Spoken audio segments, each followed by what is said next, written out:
आज CM Shivraj Singh Chauhan launch करेंगे लाडली लक्ष्मी योजना 2.0। आज लाल परेड ग्राउंड में होगा कार्यक्रम। लाडली ई संवाद ऐप का लोकार्पण भी करेंगे सीएम। बेटियों की उच्च शिक्षा पर रहेगा फोकस। सीएम शिवराज सिंह चौहान का मंदसौर दौरा। आज मूर्ति के प्राण प्रतिष्ठा में मुख्यमंत्री होंगे शामिल। महाघंटे का भी करेंगे लोकार्पण। मेडिकल कॉलेज का भी लोकार्पण करेंगे सीएम शिवराज सिंह चौहान। नक्सलियों से बातचीत पर सीएम बघेल की दो टूक। कहा, पहले देश के संविधान पर विश्वास जताएं नक्सली, फिर हो सकती है वार्ता। मिशन 2023 में जुटी छत्तीसगढ़ बीजेपी। दुर्ग में बैठक के बाद बोली बीजेपी प्रभारी डी पुरंदेश्वरी, आलाकमान तय करेगा 2023 में किसका होगा चेहरा। भोपाल में बीजेपी की अहम बैठक। 1 साल की कार्ययोजना पर चर्चा। 30 जून से पहले मोर्चा और प्रकोष्ठ की टीम पूरी करने के दिए निर्देश। सिंधिया के गढ़ में कांग्रेस की बड़ी बैठक। दिग्विजय ने कहा, चेहरा और मजहब देखकर सरकार कर रही है कार्रवाई। गोविंद सिंह बोले, बुलडोजर से डरा कर माहौल बना रही है बीजेपी। कथावाचक पंडित प्रदीप मिश्रा के हिंदू राष्ट्र घोषित करने वाले बयान पर बवाल। दलित समाज ने जताया आक्रोश। कहा, माफी नहीं मांगने पर करेंगे विरोध। ज्ञानव्यापी मस्जिद के बाहर सर्वे टीम का भारी विरोध। सर्वे टीम का दावा, मस्जिद में अंदर नहीं जाने दिया। मुस्लिम पक्ष ने कहा, हमने किसी को नहीं रोका। कल होगी मामले की सुनवाई।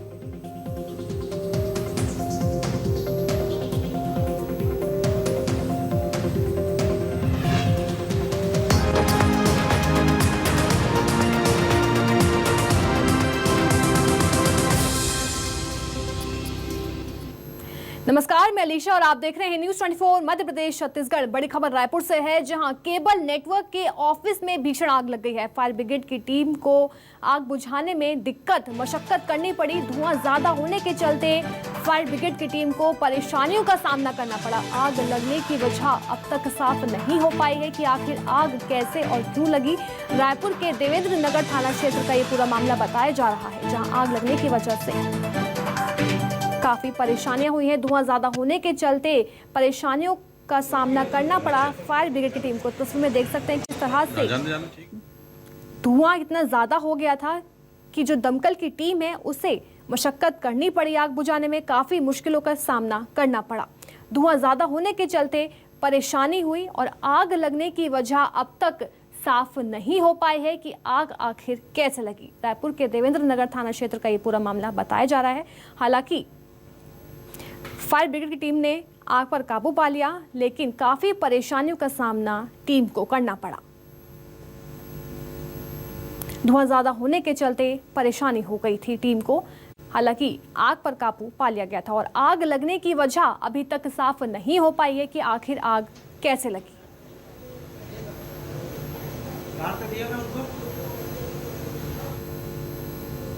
फायर ब्रिगेड की टीम को आग बुझाने में काफी दिक्कतों का सामना करना पड़ा। धुआं ज्यादा होने के चलते परेशानी हुई। एक और बड़ी खबर रायपुर से है, जहां धरना प्रदर्शन के लिए नया नियम जारी हो गया है। प्रदेश सरकार ने यह नया नियम जारी किया था और नए नियम जारी होते ही सियासत भी तेज हो गई है। नए नियम को लेकर बीजेपी विरोध प्रदर्शन करेगी। अनुमति के फरमान के खिलाफ जेल भरो आंदोलन किया जाएगा। बता दें, 16 मई को बीजेपी का प्रदेश व्यापी आंदोलन होगा। खबर रायपुर से है, जहां धरना प्रदर्शन के लिए नया नियम जारी कर दिया गया है। प्रदेश सरकार ने ये नियम जारी किया था, जिसको लेकर अब सियासत तेज हो गई है। बीजेपी अब जेल भरो आंदोलन करेगी। मेरी सहयोगी सुप्रिया पांडे रायपुर से हमारे साथ लाइव जुड़ गई हैं। सुप्रिया, प्रदेश सरकार ने अभी हाल ही में नियम जारी किया था और जिसके चलते अब बीजेपी विरोध प्रदर्शन करने वाली है, क्या कुछ ज्यादा जानकारी?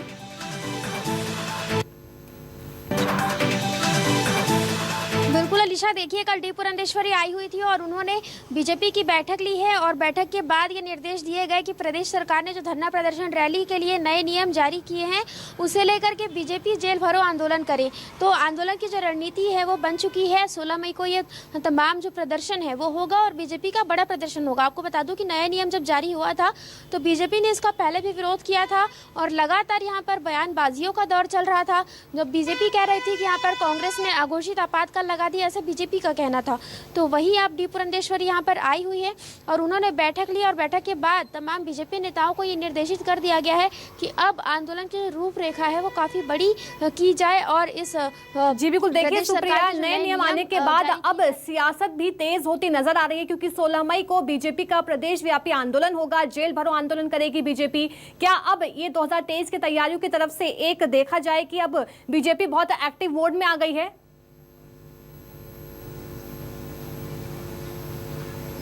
बिल्कुल अलीशा, बिल्कुल पुरंदेश्वरी ने यही कहा था कि बीजेपी अब तमाम जो आंदोलन है वो करेगी और प्रदेश सरकार के जितने भी वादे हैं उसे गिनाएगी।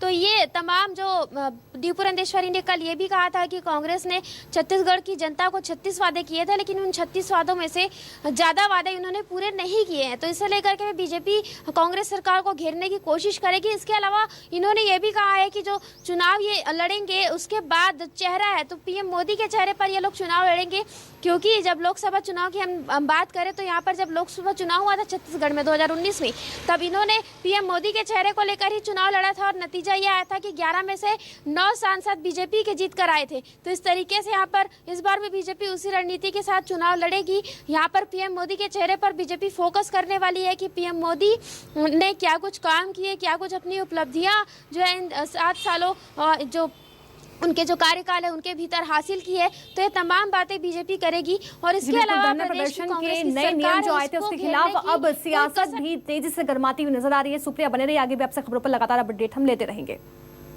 एक और बड़ी खबर, जहां सीएम भूपेश बघेल का प्रदेश व्यापी दौरा जारी है। सूरजपुर के प्रेमनगर विधानसभा का दौरा करेंगे सीएम भूपेश बघेल। पहले प्रेमनगर विधानसभा के नवापारा कला गांव जाएंगे सीएम भूपेश बघेल, तो वहीं सुमेरपुर गांव में ग्रामीणों से बातचीत करेंगे सीएम भूपेश बघेल। रामनगर गांव में भी सीएम भूपेश बघेल जाएंगे। सीएम भूपेश बघेल का लगातार प्रदेश व्यापी दौरा जारी है। बता दें, सूरजपुर के प्रेमनगर विधानसभा का दौरा करेंगे सीएम भूपेश बघेल। मेरी सहयोगी सुप्रिया पांडे लगातार हमारे साथ रायपुर से जुड़ी हुई है। सुप्रिया, सीएम भूपेश बघेल का प्रदेश व्यापी दौरा लगातार जारी है, तो वहीं आज सूरजपुर के प्रेमनगर विधानसभा का दौरा करेंगे सीएम। क्या कुछ उनके पूरे कार्यक्रम रहने वाले हैं आज?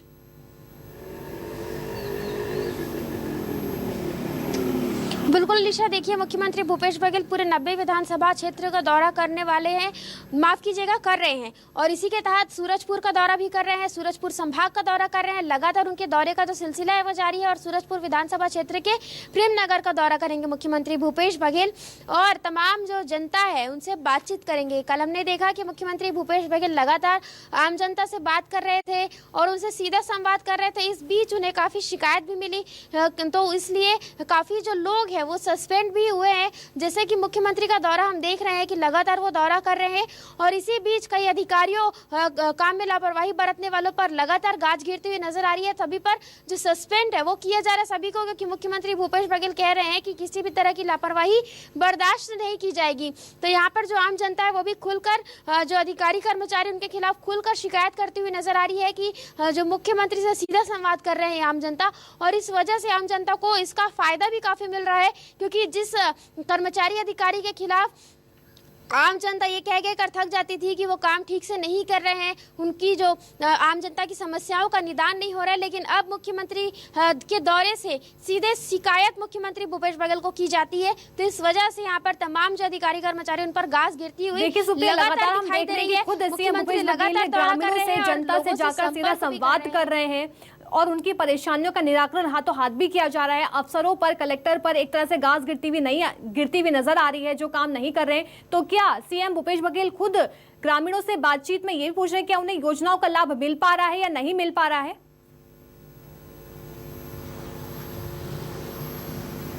बिल्कुल अलीशा, मुख्यमंत्री भूपेश बघेल ग्रामीणों से यही पूछते हुए नजर आ रहे हैं कि क्या उन्हें सरकार की योजनाओं का जो लाभ है वो मिल रहा है कि नहीं मिल रहा है, और कितने लोगों को ये लाभ मिल रहा है, कितने लोगों को नहीं मिल रहा है। तमाम जो ग्रामीण तबके के लोग हैं तमाम लोगों से संपर्क कर रहे हैं मुख्यमंत्री भूपेश बघेल और तमाम जो लोग हैं उनसे फीडबैक ले रहे हैं कि सरकार की योजनाओं का क्रियान्वयन कितना हो पा रहा है और कितना नहीं हो रहा है। यदि ऐसे नहीं होता है या काम में लापरवाही बरती जा रही है काफ़ी लंबे समय से और तो उन पर भी गाज गिर रही है, या ऐसे लोगों की भी बात करें जो काम में लापरवाही काफ़ी समय से बरत रहे हैं और अभी सीएम के आने के बाद सक्रियता दिखा रहे हैं, तो अगर कोई व्यक्ति उनके द्वारा किसी व्यक्ति के द्वारा उनके खिलाफ शिकायत की जाती है तो उस व्यक्ति पर भी गाज गिर रही है। तो यहाँ पर लगातार सस्पेंड की जो काम है वो मुख्यमंत्री देखिए सीएम भूपेश बघेल का प्रदेश व्यापी दौरा तो चल रहा है, लेकिन साथ साथ सियासत भी देखने को मिल रही है इस पूरे मामले में। बहुत बहुत शुक्रिया सुप्रिया तमाम जानकारी देने के लिए। चलिए रुख करते हैं अगली खबर का, जहां सीएम बघेल का मेडिकल ऑफिसर को सस्पेंड करने का निर्देश सामने आया। लटोरी सामुदायिक स्वास्थ्य केंद्र का मेडिकल ऑफिसर पर कार्रवाई की गई है। मेडिकल ऑफिसर राकेश कुमार साफ को सस्पेंड करने के निर्देश दे दिए गए हैं। डीएमओ प्रशांत सिंह और प्रभारी शत्रुघ्न भगत को शो कॉज नोटिस लटोरी के सीएचसी के औचक निरीक्षण के दौरान कार्रवाई स्टॉक रजिस्टर मेंटेन नहीं होने पर यह कार्रवाई की गई है और खुद सीएम भूपेश बघेल ने कार्रवाई करने के निर्देश दिए हैं।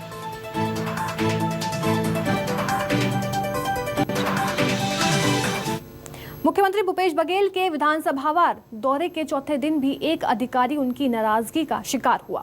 सूरजपुर जिले के लटोरी सामुदायिक स्वास्थ्य केंद्र में निरीक्षण के दौरान लापरवाही पाए जाने पर मुख्यमंत्री ने स्वास्थ्य अधिकारी राकेश कुमार साफ को निलंबित करने का निर्देश दिया है। मुख्यमंत्री ने इस मामले में खंड चिकित्सा अधिकारी डॉक्टर प्रशांत सिंह और प्रभारी शत्रुघ्न भगत को कारण बताओ नोटिस जारी करने की भी निर्देश दिए हैं। 4 दिन के दौरे में ये अधिकारी कर्मचारी का 7वां निलंबन है और सूरजपुर के भटगांव विधानसभा क्षेत्र के दौरे पर मुख्यमंत्री भूपेश बघेल पहुंचे और शाम को लटोरी पहुंचे थे। वहां उन्होंने सामुदायिक स्वास्थ्य केंद्र का निरीक्षण किया। स्टॉक रजिस्टर मेंटेन न होने पर उन्होंने कड़ी आपत्ति जताई और इस दौरान उन्होंने स्वास्थ्य अधिकारी राकेश कुमार साफ को निलंबित करने का निर्देश दिया है।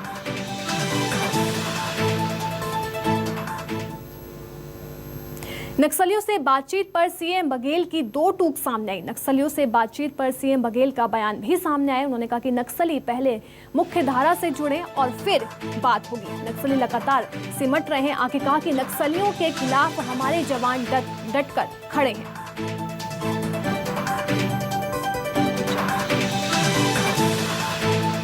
बता दें सीएम भूपेश बघेल ने कहा कि नक्सली लगातार सिमट रहे हैं और हमारे जवान नक्सलियों के सामने डटकर खड़े हुए हैं।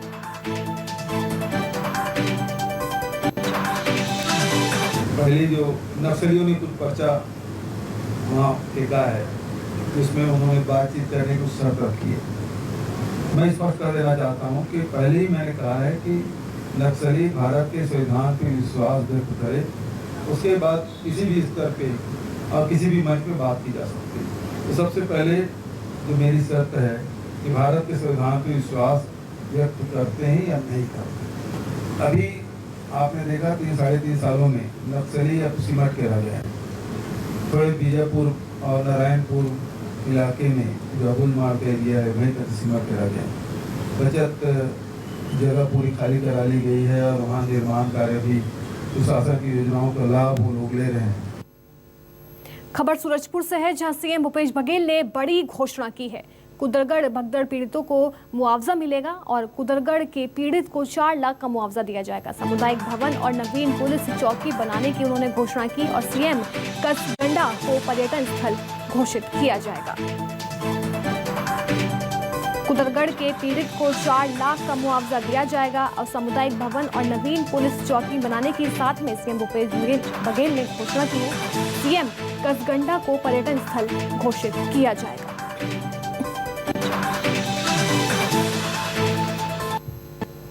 पंचायत भी मैंने देखा, आंगनबाड़ी भी देखा और 26 जजावल के उप स्वास्थ्य केंद्र के लोकार्पण भी किया।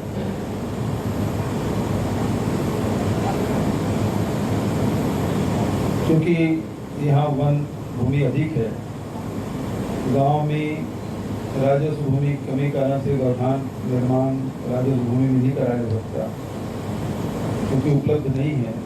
तो जो वन भूमि है उसमें आवर्ती चराई योजना के तहत इसको निर्माण करने की हमने घोषणा की थी। गोविंदपुर में कल महत्वपूर्ण जो घोषणा की उस प्रकार से है कि झरिया ज्वाला देवी के सौंदर्यीकरण,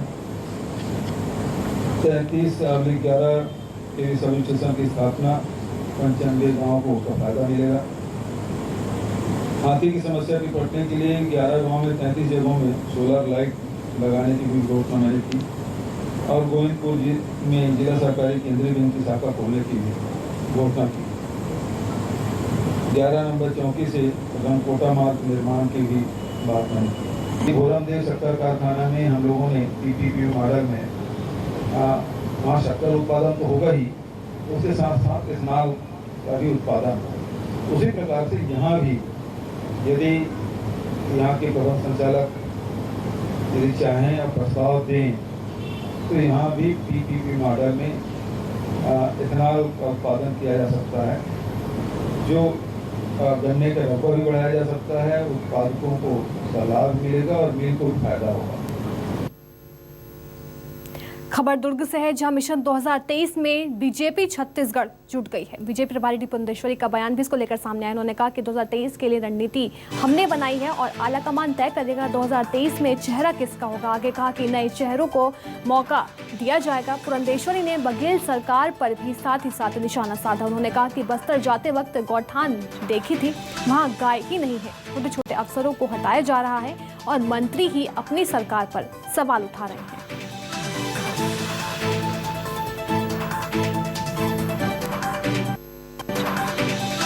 चेहरा जो हमारा नेता या चेहरा बनेगा वो तो उनका तय किया जाएगा। ये यहाँ बैठे हुए हम में से कोई भी तय नहीं करने वाले। छत्तीसगढ़ में 2023 में होने वाले विधानसभा चुनाव के लिए बीजेपी ने तैयारियां शुरू कर दी है। चुनाव की तैयारियों के बीच छत्तीसगढ़ के सियासी गलियारों में इस बात की चर्चा शुरू हो गई है कि 2023 में बीजेपी की तरफ से सीएम का चेहरा कौन होगा। इस सवाल पर पूर्व मुख्यमंत्री रमन सिंह ने बड़ा बयान दिया है। दरअसल छत्तीसगढ़ बीजेपी में मंथन का दौर जारी है। प्रदेश के सह प्रभारी नितिन नवीन ने रायपुर में पार्टी पदाधिकारियों के साथ बैठक की। इस दौरान जब पत्रकारों ने उनसे छत्तीसगढ़ में भाजपा के चेहरे को लेकर सवाल किया तो उन्होंने कहा कि बीजेपी पीएम मोदी ही सबसे बड़ा चेहरा है और उन्हीं के चेहरे पर चुनाव लड़ा जाएगा। नितिन नवीन के इस बयान के बाद प्रदेश में कयासों का दौर शुरू हो गया है। तक भारतीय जनता पार्टी 3 चुनाव हम लोग जीते हैं, मगर कहीं किसी को चेहरा बना के चुनाव नहीं जीतते हैं। हिंदुस्तान में अन्य राज्यों में भी चुनाव होता है, उत्तर प्रदेश को छोड़ दे तो कोई चेहरा बना के नहीं होते। चुनाव होने के बाद विधायक दल की बैठक होती है और 1 घंटे में चेहरे तय हो जाते हैं। नेतृत्व किसका रहेगा लेकिन चुनाव में? नेतृत्व तो भारतीय जनता पार्टी का रहेगा और भारतीय जनता पार्टी कार्यकर्ता हमारे सभी लोग हम लोग लगेंगे और बड़ा चेहरा तो मोदी जी का है ही। खबर रायपुर से है, जहां रमन सिंह ने भूपेश सरकार पर हमला बोला है। उन्होंने कहा कि छत्तीसगढ़ में सरकार नहीं सर्कस चल रहा है। आगे कहा कि भूपेश टीएस की लड़ाई अब सड़क पर आ गई है और आगे उन्होंने कहा कि भूपेश से न पार्टी संभल रही है और न ही प्रदेश। रमन सिंह ने ट्वीट कर कहा कि छत्तीसगढ़ में सरकार नहीं सर्कस चल रहा है। उन्होंने आगे कहा कि भूपेश टीएस की लड़ाई अब सड़क पर आ गई है और फिर ट्वीट करते हुए कहा कि एक उत्तर की यात्रा कर रहा है तो एक दक्षिण की। और वर्चस्व की लड़ाई का आलम यह है कि ना मंत्री सिंहदेव को अधिकारी मिलने जा रहे हैं, भूपेश से ना पार्टी संभल रही है ना प्रदेश।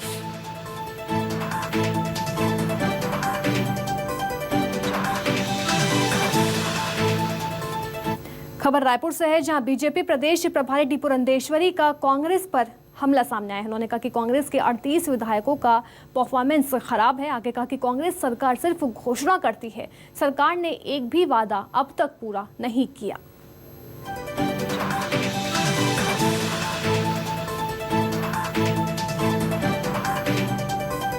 उन्होंने कहा कि कांग्रेस सरकार सिर्फ घोषणा करती है। कांग्रेस ने 38 विधायकों का परफॉर्मेंस खराब है। उन्होंने कहा कि जो 38 विधायक हैं उनका परफॉर्मेंस बिल्कुल खराब है और कांग्रेस सरकार सिर्फ घोषणा करती है, वादे पूरे नहीं करती।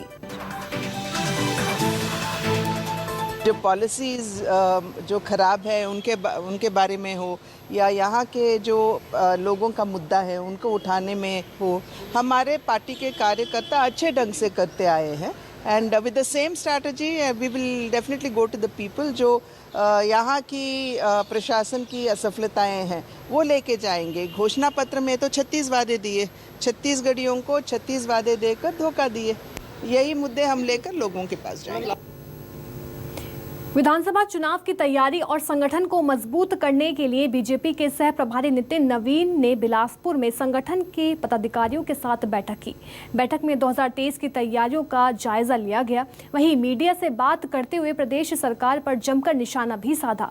वहीं ट्रेनों रद्द करने के मामले में भी उन्होंने सफाई दी।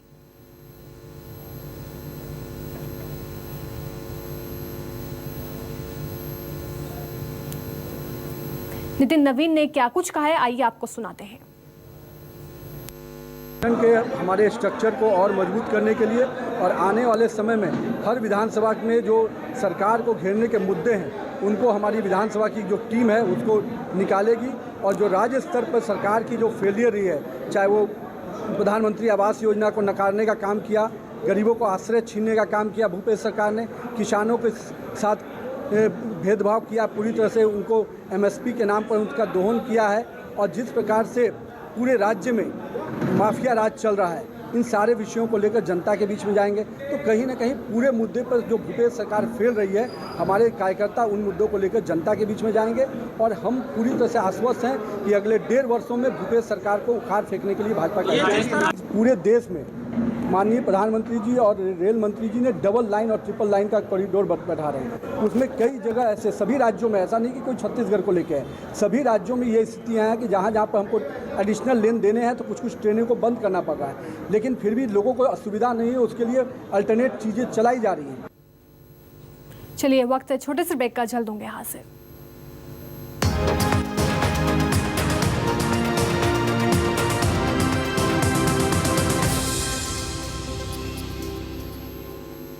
ब्रेक के बाद फिर से स्वागत है आप सभी का। खबर मुंगेली से है, जहां धान शॉर्टेज मामले में कार्रवाई हुई है। धान खरीदी प्रभारी और बारदाना प्रभारी पर एफआईआर दर्ज की गई है। भौतिक सत्यापन में 3096 कुंटल धान गायब हुआ है। सहकारिता विभाग के अधिकारियों ने ये मामला पूरा दर्ज कराया है और सिटी कोतवाली थाने में मामला दर्ज हुआ है। पंडर भट्टा धान उपार्जन केंद्र का ये पूरा मामला है।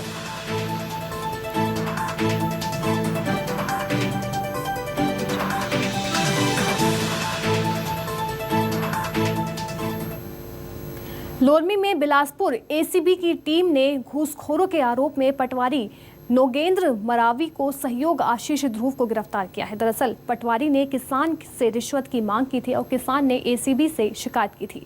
वहीं रिश्वत देते वक्त किसान ने वीडियो बनाया, वहीं एसीबी ने आरोपियों पर मुकदमा दर्ज किया है।